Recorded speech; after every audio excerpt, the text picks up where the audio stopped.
Okay, so if you spend any amount of time on YouTube, you've possibly wondered at some point, how much money do these YouTubers actually make?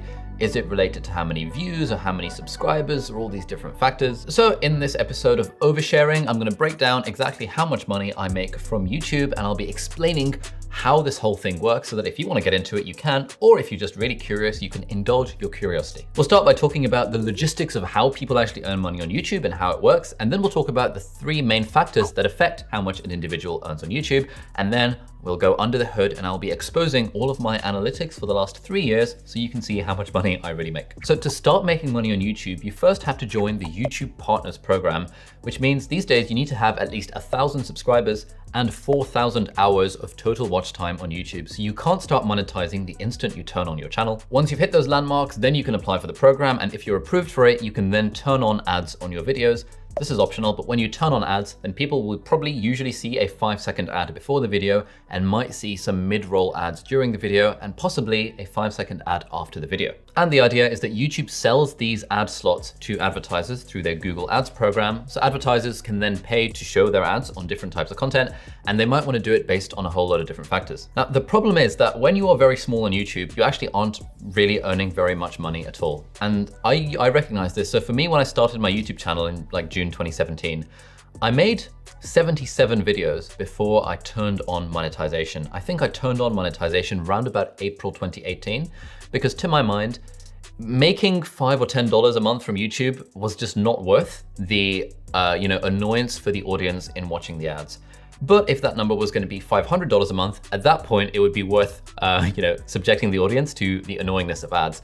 Because it was making me a significant amount of money. And so for example, from June 2017 up until April 2018, I had 340,000 views, 8.3 thousand subscribers, and I made £1.96 in total across that. But then when I turned on monetization, for the next 6 months, from April 2018 to September 2018, in total, I made £6,106.42. So that's the logistics out of the way. Let's now talk about the three factors that affect how much money you earn on YouTube.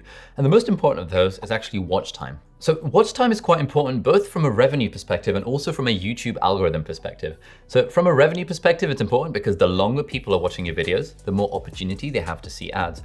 But from a YouTube algorithm perspective, watch time is interesting because although no one quite knows exactly how the YouTube algorithm works, the YouTube creator team have hinted, like a lot of it is based on watch time. Like if your videos are making people watch for longer and also stay on YouTube as a platform for longer, then your videos are more likely to be recommended by the algorithm. And so that's partly why these audience retention graphs that we see in our YouTube studio, these are so important. And if we look at like my 4 previous videos, you can see the audience retention graphs are really not very good. Like for most of these videos, even for the ones that I think are pretty good, we're dropping off to about like maybe only 1 in 4 or 1 in 5 people are actually watching all the way through to the end of the video.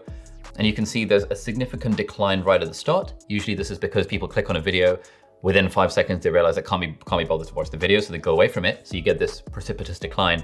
And then you get a general decline as you go through the video, which just shows that, there's nothing in particular that's making people click away from it. It's just that people are slowly attritioning over time. In fact, some people say that the more viral a video gets, the less your audience retention is going to be good. Like for example, in one of my recent videos called How I Type Really Fast, which amazingly went viral, loads of people watching that video are people who don't know who I am. They're not subscribed to my channel. Therefore, they're a lot less likely to watch 17 minutes of me spouting on about something or another, which is why the audience retention graphs for that particular video look so abysmal, even though that video had a lot of views. Let's have a look at some of my more popular videos and we can see how watch time relates to revenue.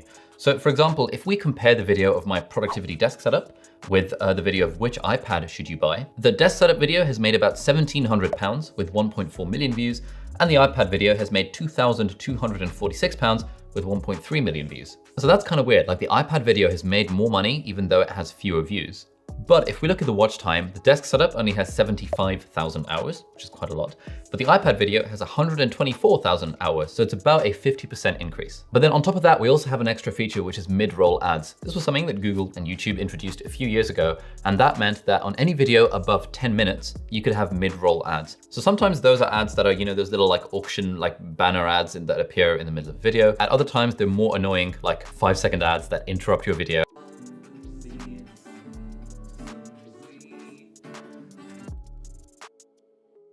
that you have to skip and then you can watch the rest of the video. But crucially, this only applies to videos that were over 10 minutes long. And so a lot of YouTubers realized this and started kind of artificially inflating the length of their videos to make it more than 10 minutes. For example, if we take a look at my YouTuber friend and colleague Shelby Church, she's done a video where she breaks down how much money she makes off YouTube, and she looks at the difference between a 9-minute and a 10-minute video. And she found that her videos that are over 10 minutes earn over 3 times as much revenue as the videos that are under 10 minutes. So it makes such a big change, which is what kind of incentivizes YouTubers to have longer videos, just so they can get these mid-roll ads in. And actually recently, in the last couple of months, YouTube has made a change whereby you now only need to be 8 minutes long before you can start adding mid-roll ads. So I suspect people are going to be less keen to inflate above 10 minutes and now a little bit more keen to inflate above 8 minutes. So the second thing that determines how much money you're going to make is the type of content. And that's what dictates the CPM, or cost per mille, which is Latin for like cost per 1,000 views or something like that. And the CPM changes on a lot of things, but mostly it's based on how much advertisers are willing to pay to target a certain type of video. And so depending on the topic, you would get different rates. So let's say I make a video about, I don't know, like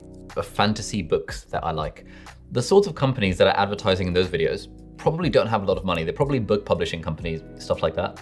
Whereas if you were to make a video about finance or real estate or credit cards, the companies that advertise on those sorts of videos have loads of money to burn, and so your CPM rates are going to be higher. So in general, for most YouTubers, the CPM is around $3 to $7 per 1,000 views. But if you pick the right sort of video topic, it can go up to about $30 or $40 per 1,000 views, which is absolutely huge. For example, most of my videos are in the £3 to £7 range, but if we look at Shelby Church's video where she talks about how to make money using Amazon's FBA Fulfilled by Amazon program, that's a prime video for advertisers to target because it's a video about making money online, and therefore loads of people who have courses about making money online are going to target that particular audience. And we can see from her channel that she says her playback-based CPM was $35.60, which is absolutely enormous. And so she's making more than 10 times as much money as she would be making on a different kind of topic video, just purely based on the choice of topic. Unfortunately, the CPM doesn't actually go to the creator. YouTube tends to take a 45% cut of CPMs. And so if your CPM is $10, you're actually only going to get $6.50 off that amount. And that leads to a new metric that they've recently introduced called RPM, which is revenue per mille. And that is a more accurate idea of how much money you as the creator are taking home from these videos. The third major thing that influences how much money we make on videos is the role of sponsors. Now, essentially, if a video is sponsored, then at some point during the video, the creator is going to make some kind of spiel. So for example, I might say that if you want to start your own journey of making money online, one of the best ways of doing that is by learning how to code.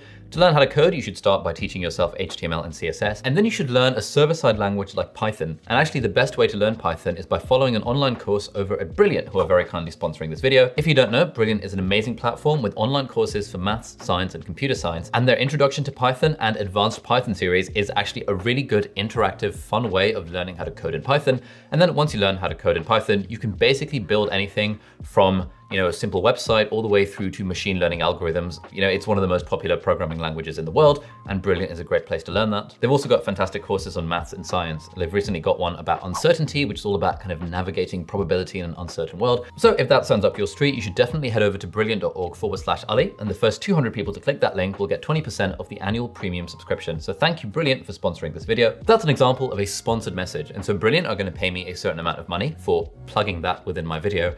And that massively changes how much money I'm going to be making from this video. A few things kind of complicated. So firstly, most contracts with sponsors say that you're not allowed to say how much money you're making from them. So I'm not allowed to tell you how much money Brilliant have paid me to do that particular sponsored plug. But with some channels, like Casey Neistat, for example, he says he makes between $10,000 and $100,000 per video. As in like more than $100,000. Even though he's absolutely huge, he's a lot bigger than I am. But it just kind of gives you an idea of the numbers that get thrown around. And in fact, a lot of huge YouTubers make more than $100,000 per sponsored video, which is just insane. So we've talked about the different factors that influence how much money YouTubers make. Let me now take you inside my YouTube Studio app thingy, and I'll show you how much money I've been making from each of the videos, and we'll talk about that a little bit more. So this is the lifetime revenue of my YouTube channel since about June 2017 when I first started uploading videos. And so we can see that for the first absolutely ages, I'm making sometimes 1 penny per day, but basically I'm not making anything until April 2018. I think it was 17th April, I remember this day, when I turned on monetization. And so now I'm going from making absolutely nothing per day to making, £11, £8, £9, £16. So immediately, having already been a YouTuber for like 9 months at this point and having made 77 videos already, I'm now making sort of between £5 and £15 a day off of YouTube ads, which at the time was pretty great. Like I was already feeling like I was winning at life because that pays for a takeaway every single day if I want to. And that just felt like, you know, it kind of felt like cheating that I can basically eat for free now that I have a YouTube channel, which was quite nice. So we can see in May 2018, £16.72, and then kind of dropping down to £3, £3.68, £10. And then we start in June 2018. I think this was when I made my iPad video. Yeah, this was a special video, how to take notes on my iPad at medical school. But as soon as that video comes out, suddenly my revenue skyrockets from £5.91 and £4.69 a day, all the way up to sometimes £60 a day and £40 a day and £70 a day. And again, this really felt like cheating at the time because I was like, oh my God, I can't believe I'm making this much money off YouTube. I'm making like £50 a day. That was like 1,500 quid a month. And that just felt, again, like, this is amazing. I'm making real actual money from YouTube. It's not just a few pennies here and there. This is £1,500 a month. This is actually a large amount of money. Over time, we can see like it doesn't really change much for the next like year. So for around 12 months after that, I was sort of hovering between the, making a few dozen pounds a day off of YouTube ads, which was still pretty good. But then like over time, we can see that the graph really starts to increase. So throughout 2019, the rate bumps up a bit. So some days I'm making over £100 a day, which is again, absolutely insane. And then, we've got at 97, 88, 95, 100, 100, all the way through to September 2019. And then what's really cool about this graph is just how much of an exponential rise it's been over the last 6 months, basically since lockdown started. So I think kind of lockdown was pretty good for me in the YouTube channel because now all of a sudden loads more people are sitting down and watching videos. And now we can see that these days, for example, Friday the 3rd of July, £578 in a single day. That's pretty good. Sunday, 23rd of August, 2020, £711 in a day. If you told me a couple of years ago I was gonna make 700 quid in a day from YouTube ads, I would literally have had a stroke and I would have thought, nah, go home. This is not gonna happen. It's a very much like a lot of sort of slow and steady, and then all of a sudden it starts to grow. And that's only really happened in the last 6 months. It's one of those weird things whereby it almost feels like playing a video game where your character starts off kind of on level 1 and you can't kill anything. And then you can start kind of killing some stuff.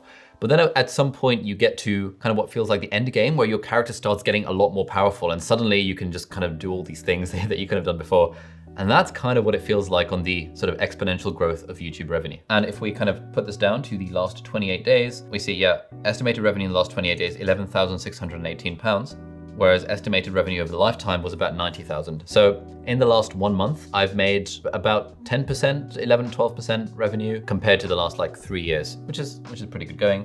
And we can see here that the CPM, the cost per meal, is £5.50, but the actual revenue per meal is only £1.68. And that's because loads of people have ad block. It's because YouTube takes a cut and all these different factors. So yeah, last 28 days, £11,618. This is pretty good. For context, my junior doctor salary was about £3,000 a month, like pre-tax. This is also pre-tax.